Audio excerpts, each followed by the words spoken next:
Assalamualaikum warahmatullahi wabarakatuh. Gimana kabar kalian? Semoga kita selalu diberikan kesehatan ya. Nah, kembali lagi bersama Ibu. Pada pertemuan kali ini kita akan membahas tentang ketimpangan sosial dan bentuk-bentuk ketimpangan sosial. Jadi, ketimpangan sosial ini berhubungan dengan pembelajaran kita pada bab sebelumnya, yaitu tentang globalisasi.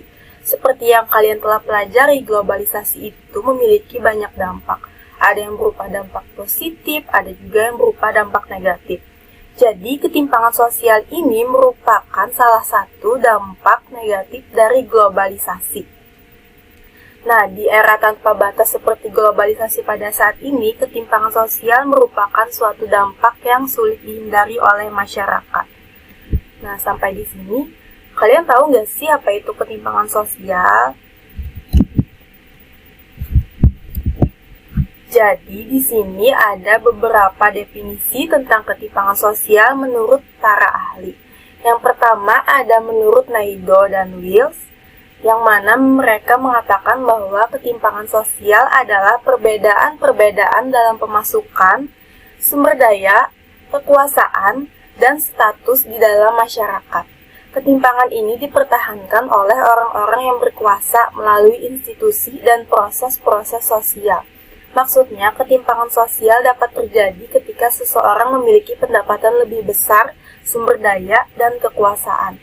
Contohnya saja seperti seseorang yang memiliki pendapatan yang besar. Dia dapat menggaji atau mengupah karyawan untuk bekerja dan mengerjakan pekerjaannya.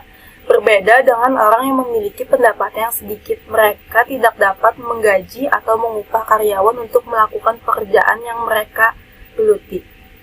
Kemudian di sini ada menurut Andrianov Chaniago, ketimpangan sosial adalah hasil dari pembangunan yang hanya berfokus pada aspek ekonomi dan melupakan aspek sosial. Dalam hal ini, pengambilan kebijakan mengabaikan sikap dan perilaku sosial individu, corak ekonomi tradisional, serta keunikan yang terdapat di berbagai negara. Misalnya saja, semakin banyak pembangunan pusat perbelanjaan modern yang berada di dekat pasar tradisional, dan hal itu menurunkan pemasukan pada pasar tradisional. Kemudian ada menurut Kamus Sosiologi, ketimpangan sosial diartikan sebagai perbedaan jarak antara kelompok atas dan kelompok bawah.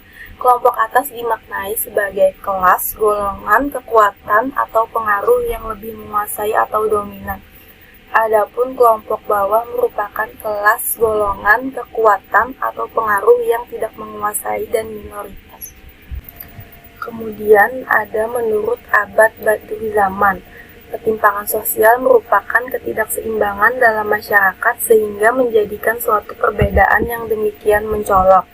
Dari beberapa definisi menurut para ahli di atas, dapat ditarik kesimpulan bahwa ketimpangan sosial diartikan sebagai adanya ketidakseimbangan atau jarak yang terjadi di tengah masyarakat yang disebabkan adanya perbedaan status sosial, ekonomi, ataupun diferensiasi sosial.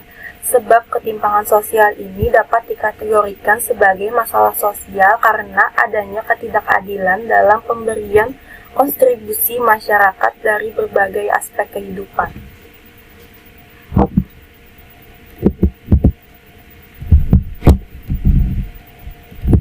Nah, ketimpangan sosial ini masih menjadi masalah di berbagai negara dunia sampai saat ini. Ketimpangan sosial tidak hanya terjadi di negara berkembang, tetapi juga di negara maju. Indonesia yang termasuk negara berkembang juga mengalami ketimpangan sosial. Menurut Andrianov Chaniago, ada 6 ketimpangan sosial yang terjadi di Indonesia. Yang pertama, ada ketimpangan antar desa dan kota. Yang kedua, ada kesenjangan pembangunan sumber daya antar wilayah di Indonesia. Yang ketiga, semakin meningkatnya kesenjangan ekonomi antar golongan dalam masyarakat. Yang keempat, ada ketimpangan penyebaran aset di kalangan swasta yang sebagian besar kepemilikan asetnya terkonsentrasi pada skala besar.